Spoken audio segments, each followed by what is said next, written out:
Lineath High Precision Recirculation Chiller is a device that integrates refrigeration, heating, and temperature control functions. It is mainly used for temperature control in semiconductor fab processes and packaging and testing processes. The product temperature control range is from -100 degrees Celsius to 90 degrees Celsius.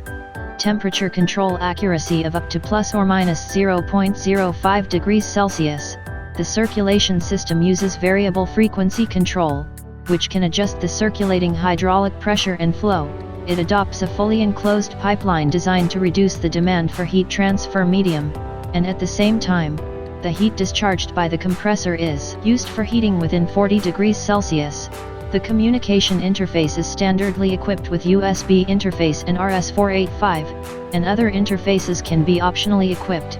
It is equipped with a liquid level light to check the heat transfer medium. The equipment provides various standard inlet and outlet interface sizes, and the appropriate connecting pipe can be selected according to the temperature and interface size requirements. The LCD screen can display various related information, set various temperature parameters, and support PC remote control. It is equipped with a multifunction alarm system, and a buzzer alarm will be sounded directly when a fault occurs.